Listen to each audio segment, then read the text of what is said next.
Assalamualaikum warahmatullahi wabarakatuh. Ananda kelas 2, apa kabar? Semoga selalu dalam lindungan Allah. Oke. Ya, di sini Miss Yani akan menjelaskan tentang keteladanan Rasulullah Shallallahu Alaihi Wasallam. SAW di sini artinya Shallallahu Alaihi Wasallam. Rasulullah itu siapa? Rasulullah itu adalah Nabi penutup, Nabi dan Rasul penutup, Shallallahu Alaihi Wasallam. Nah, Rasulullah ini di sini pertama Miss Yani akan menjelaskan tentang kelahiran Rasulullah Muhammad Shallallahu Alaihi Wasallam. Nah, di sini Nabi Muhammad terlahir dari seorang ibu yang bernama Aminah dan ayahnya bernama Abdullah. Rasulullah lahir dalam keadaan yatim karena ayahnya bernama Abdullah itu meninggal pada saat Nabi Muhammad masih berada dalam kandungan. Menurut riwayat itu masih 6 bulan dalam kandungan ibunya.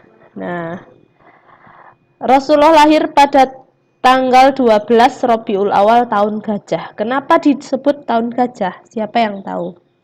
Nah, karena pada saat tahun kelahiran Rasulullah, sebelum Rasulullah lahir, ada seorang penguasa dari Yaman, namanya itu Raja Abraha. Dia hendak menghancurkan Ka'bah. Mereka datang ke Mekah menggunakan kendaraan tunggangan gajah. Sehingga tahun kelahiran Nabi Muhammad disebut tahun gajah. Nah, ini Miss Yani memberikan ilustrasi gambaran tentang kedatangan pasukan Abraha itu menggunakan tunggangan berupa gajah ya. Sampai ke Mekah atau tidak? Tidak, mereka hanya sampai ke lembah Al-Hasr. Nah, kenapa? Kenapa Abraha ini hendak menghancurkan Ka'bah ini di sini? Kenapa Abraha hendak menghancurkan Ka'bah? Karena ternyata dalam hatinya Abraha itu dia itu merasa iri. Karena di Yaman sana di negara asalnya dia telah membangun sebuah gereja yang sangat megah.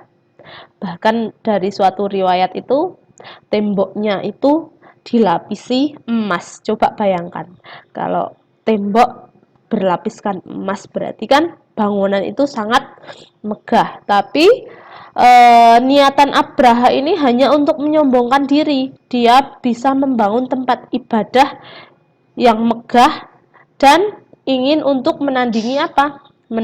Menandingi rumah suci Allah, menandingi Ka'bah. Tapi di luar persangkaan Abraha ini, gereja yang dia bangun itu ternyata sepi pengunjung. Gerejanya sepi, tidak ada yang berkunjung, tempat yang dia sombongkan tidak diminati oleh masyarakat sehingga dia merasa marah kepada karena di Mekah itu ada Ka'bah, karena ada Ka'bah kemudian dia merasa marah. Nah, dalam niatan dalam hatinya dia harus menuju ke Mekah. Dia ingin menghancurkan Ka'bah sehingga dia membawa pasukan yang banyak dengan tunggangan mereka gajah ya. Mereka berjalan atau perjalanan mereka dari Yaman menuju Mekah. Bagaimana tanggapan orang Mekah? Orang Mekah pada saat itu mereka belum punya angkatan perang, mereka tidak punya prajurit sehingga kakeknya Nabi yaitu Abdul Muthalib dia adalah penguasa pemimpin kaum Quraisy pada waktu itu. Dia menyarankan penduduk Mekah untuk meninggalkan rumah mereka. Mereka disuruh mengungsi, disuruh bersembunyi di balik bukit-bukit.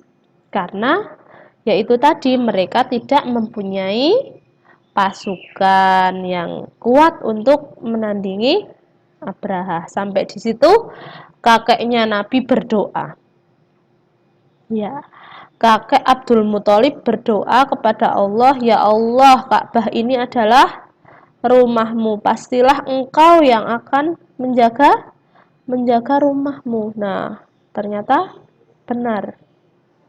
Meskipun penduduk Mekah itu mereka tidak mempunyai pasukan perang, mereka menyerah dalam penyerangan Abraha, tapi Allah menurunkan bala tentaranya. Bagaimana Abraha, apakah sampai ke Mekah berhasil menghancurkan Ka'bah? Tentu saja tidak.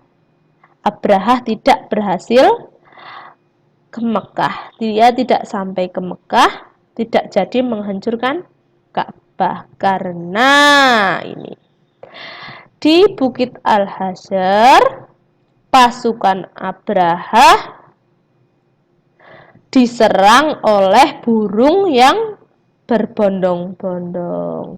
Dalam surat Al-Fil juga dijelaskan anak-anak. Nah, wa arsala alaihim toiron ababil.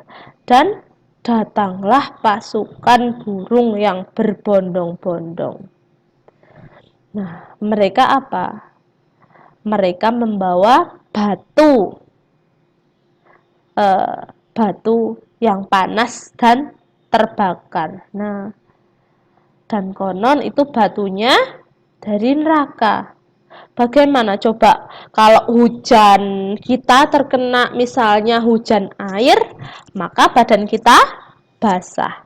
Tapi bagaimana kalau kita terkena naudzubillah min dzalik ya, jangan sampai.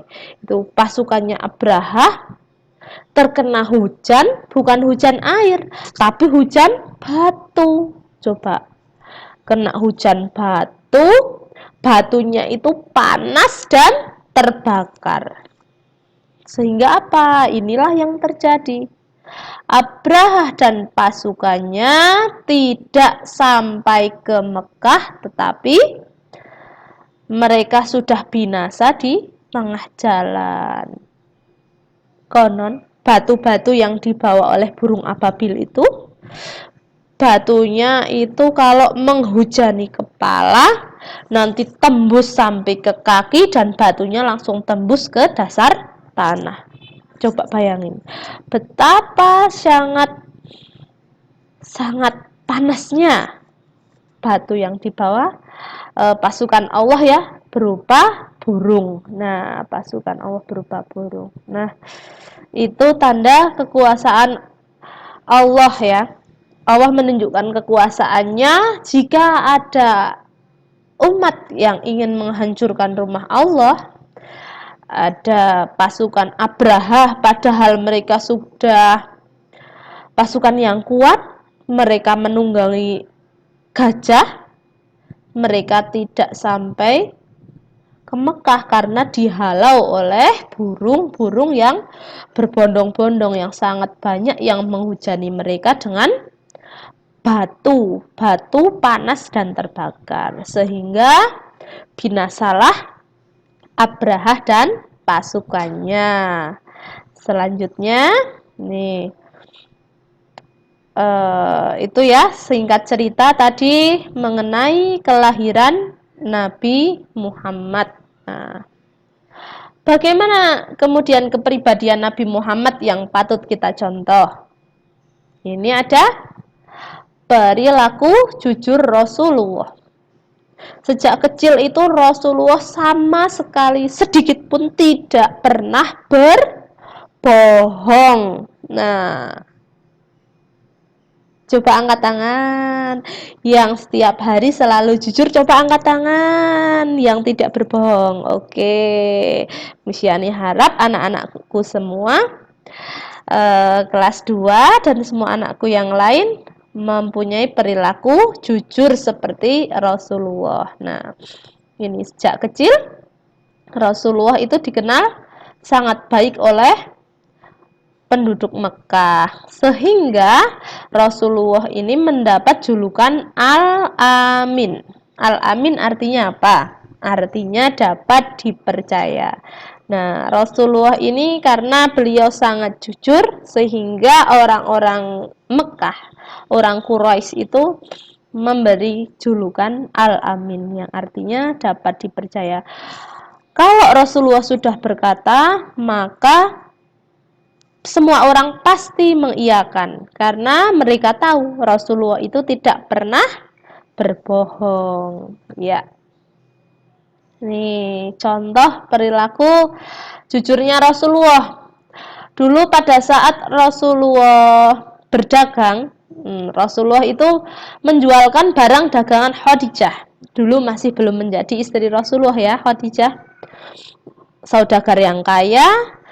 Kemudian Rasulullah ini menjualkan dagangan Khadijah. Nah, dalam perjalanan dagangnya Rasulullah ditempani oleh pembantunya Khadijah namanya Maisarah. Nah, kemudian Maisarah ini memberitahukan majikannya Khadijah, wahai ibu Khadijah, Muhammad itu adalah orang yang sangat jujur, karena kepada pelanggannya dia tidak pernah berbohong. Bahkan kalau ada dagangannya yang cacat, yang kurang sempurna, beliau menyebutkan itu. Beliau terbuka dan selalu berkata jujur, sehingga tidak pernah mengecewakan pelanggannya. Itu contoh perilaku jujur Rasulullah. Coba kalau kalian, anak-anakku semua kelas 2, selalu bersikap jujur kepada orang tua. Misal disuruh mengerjakan PR, itu ya harus dikerjakan. Mengerjakan tugas itu dikerjakan. Jangan, sudah saya kerjakan Bu, tapi ternyata belum dikerjakan. Itu namanya perilaku bohong. Ya, jujur itu apa? Jujur itu mengatakan sesuatu, perkataan dan perbuatan sesuai dengan kenyataannya. Artinya tidak berbohong. Orang yang tidak berbohong namanya jujur ya. Oke, nanti ada tugas dari Miss Yani ya, dicatat di buku PAI-nya. Oke. Sekian dari Miss Yani. Wassalamualaikum warahmatullahi wabarakatuh.